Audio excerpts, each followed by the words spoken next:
Last lecture में हमने splicing of HNRNA पर बात किया था और हमने डिस्कस किया कि किस तरह से दो एक्सॉन्स आपस में आकर जुड़ जाती हैं।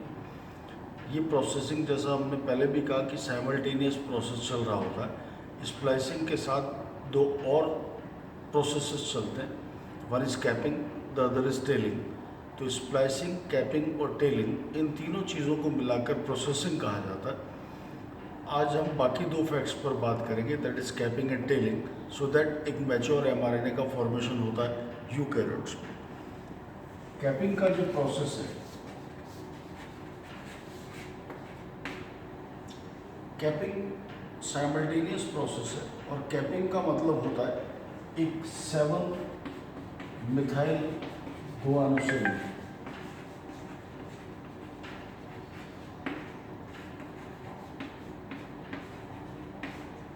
को ऐड करना। जब mRNA की फॉर्मेशन स्टार्ट होती है, जैसा हमने पहले भी डिस्कस किया है कि mRNA 5 to 3 एंड की तरफ रन करता है, तो mRNA के 5 एंड पर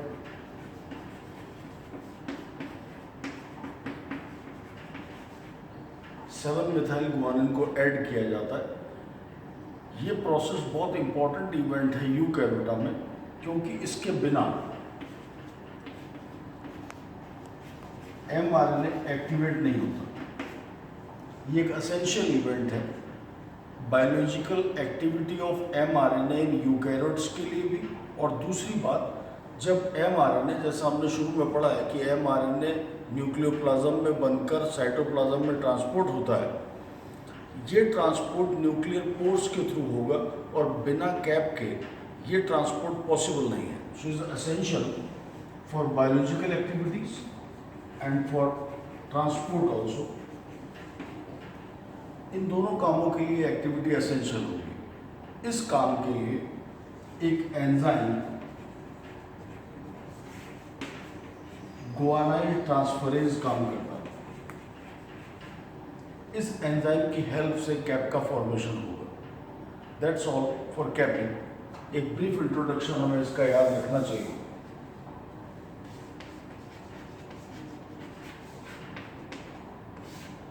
नेक्स्ट इवेंट टेलिंग का है। कैप जैसे 5 एंड पर ऐड होता है, टेल जो होगी वो हमेशा 3 एंड पर ऐड होगी। और यहाँ ये 3 एंड पर ऐड होगा और यहाँ पॉली एडिनाइलेट रेजिड्यूज ऐड होंगे। पॉली एडिनाइलेट यानी पॉली ए सीक्वेंस से मतलब है, एक पॉली ए सीक्वेंस ऐड होगा 3 एंड पर, और ये पॉली ए सीक्वेंस को हम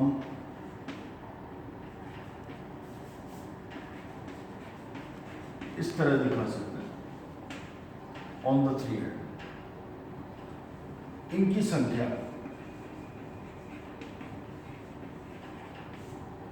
200 से लेकर 300 तक हो सकती है। ये वेरिएबल है, डिफरेंट यूकैरियोट्स में इनका नंबर अलग अलग पॉसिबल होता है। जिस तरह हमने कैप के लिए कहा कि कैप का होना बायोलॉजिकल एक्शन के लिए ज़रूरी है, कैप का होना इसलिए भी ज़रूरी है ताकि वो न्यूक्लियर मेम्ब्रेन से बाहर निकल सके, ट्रांसपोर्ट हो सके।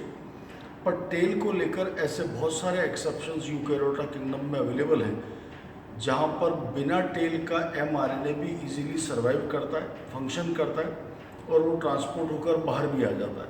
तो टेल का होना उतना असेंशियल नहीं माना गया जितना कैप का होना असेंशियल है।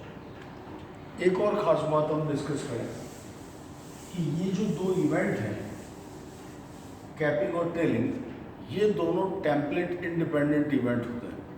टेम्पलेट इंडिपेंडेंट इवेंट होने का मतलब ये हुआ कि मान लीजिए ये एक टेम्पलेट डीएनए था और इस टेम्पलेट डीएनए ने mRNA की फॉर्मेशन की,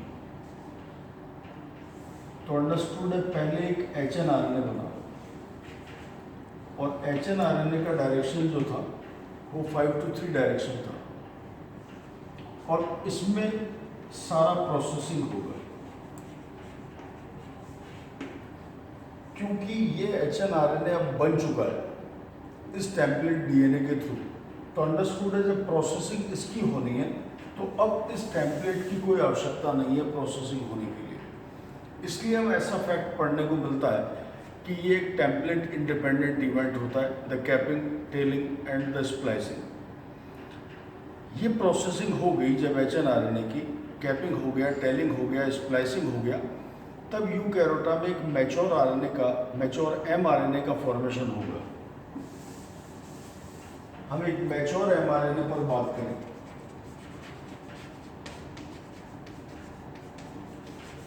जो यूकैरियोटा में बनकर तैयार होगा।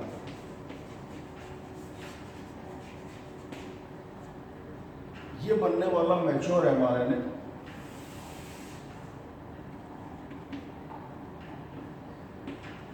As usual by function 5 to 3 end की तरफ डायरेक्टेड होगा। जैसा अभी हमने ऑलरेडी पढ़ा कि इसके 5 एंड पर एक सीक्वेंस जिसे हमने कैप कहा वो ऐड होगी, 3 एंड पर एक सीक्वेंस ऐड होगा जिसे टेल कहा जाएगा। एमआरएनए का बेसिक फंक्शन है ट्रांसलेशन करना या प्रोटीन का सिंथेसिस करना।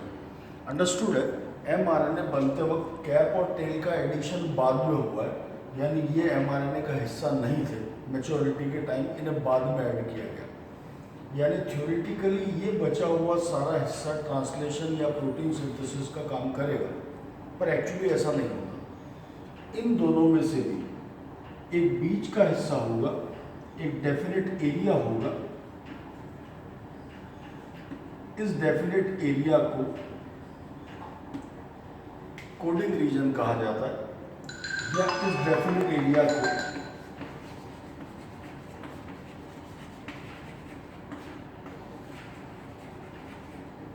ट्रांसलेशन जोन कहा जाएगा।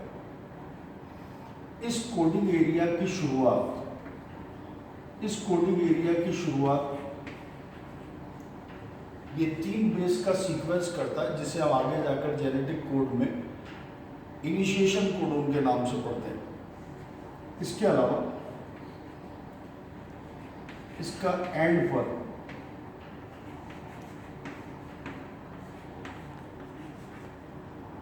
टर्मिनेशन कोडोन अवेलेबल होंगे जो प्रोटीन सिंथेसिस को कंप्लीट करेंगे। इन तीनों में से ये कार्य कोई भी कर पाएगा, ये कोडिंग रीजन के लास्ट में जाकर यहाँ पर अवेलेबल होगा। अब बचा ये हिस्सा जो कैप और कोडिंग एरिया के बीच में आ रहा है, कोडिंग एरिया और टेल के बीच में आ रहा है। इस रेफरेंस में यहाँ पर जो सीक्वेंस पाई जाती है इस पर्टिकुलर एरिया में, इन सीक्वेंसेस को यूटीआर कहा जाएगा। ये सेम सीक्वेंस यहाँ भी पाया जाएगा जिसे यूटीआर कहा जाएगा। यूटीआर वास्तव में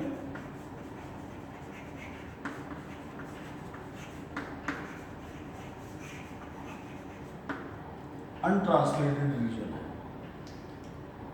जैसा इस डायग्राम से अब क्लियर है कि प्रोटीन सिंथेसिस का काम सिर्फ कोडिंग एरिया करता है, तो वास्तव में इस अनट्रांसलेटेड रीजन का क्या काम है?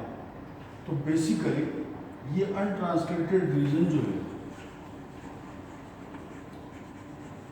ये राइबोसोम बाइंडिंग के लिए हेल्पफुल होता है फॉर प्रोटीन सिंथेसिस। यानी एक ट्रांसलेशन प्रोसेस की एफिशिएंसी को बढ़ाना इस यूटीआर सीक्वेंस का काम होगा। यूटीआर नाम का जो टर्म है ये यूकैरियोटा में इस्तेमाल किया जाता है, और जैसा इस फिगर से क्लियर है कि कोडिंग रीजन के आइदर साइड ही अवेलेबल होता है। कोडिंग एरिया के अकॉर्डिंग अगर कहा जाए तो ये एरिया अपस्ट्रीम कहलाएगा फ्रॉम द कोडिंग रीजन, और कोडिंग रीजन के पहले वाला एरिया डाउन स्ट्रीम कहलाएगा। सो थ्योरेटिकली हम ऐसा कह सकते हैं कि यूकैरियोटा में कोडिंग रीजन के अपस्ट्रीम और कोडिंग रीजन के डाउन स्ट्रीम दोनों एरियाज में यूटीआर्स पाई जाती है। प्रोकैरियोट्स में यूटीआर वर्ड का यूज नहीं किया जाता, लेकिन इसके पैरेलल सीक्वेंसेस वहाँ पर भी पाई जाती हैं जो एमआरएनए का पार्ट होने के बावजूद ट्रांसलेशन का काम नहीं करती, क्योंकि वो वहाँ अटैच्ड है, पर्पस सेम है, राइबोसोम बाइंडिंग को हेल्प करना, अदरवाइज ये नहीं हो पाएगा। जैसा मैंने ऑलरेडी कहा कि ऑल्दो उन्हें वहाँ यूटीआर टर्म नहीं कहा जाता, लेकिन यूटीआर के पैरेलल सीक्वेंसेस प्रोकैरियोटा में पाए जाते हैं। ये जो दो वर्ड हम यूज़ कर रहे हैं, डाउनस्ट्रीम और अपस्ट्रीम, वास्तव में ये वर्ड एमआरएनए के रिलेशन में नहीं है। हमने शुरू में कहीं पढ़ा है कि डीएनए के जो टेम्पलेट और नॉन टेम्पलेट एरिया था, नॉन टेम्पलेट एरिया को कोडिंग टेम्पलेट भी कहा गया है या कोडिंग स्ट्रैंड भी कहा जाता है। तो वास्तव में कोडिंग स्ट्रैंड जो डीएनए का है, आरएनए का नहीं, जो कोडिंग स्ट्रैंड ऑफ डीएनए है, उस रिलेशन में कहा जाता है कि अगर एक डबल स्ट्रैंडेड डीएनए में अंडरस्टूड है, ये वाला स्ट्रैंड जो नीचे वाला है ये कोडिंग है, जो कोडिंग एरिया या कोडिंग स्ट्रैंड के 5 एंड की तरफ सीक्वेंस आती है उन्हें अपस्ट्रीम कहा जाता है, और जो 3 एंड की तरफ आती है उन्हें डाउनस्ट्रीम कहा जाता है। इसी रिलेशन को यहाँ काम में लिया जाता है फॉर एमआरएनए ऑल्सो, और कोई भी प्रोडक्ट जो 5 to 3 एंड का बनेगा आरएनए, उस पर ये रिलेशन एज सच एप्लीकेबल होता है। बट टर्मिनोलॉजी जो ली गई है वो कोडिंग स्ट्रैंड के रेफरेंस ऑफ डीएनए में ली गई है।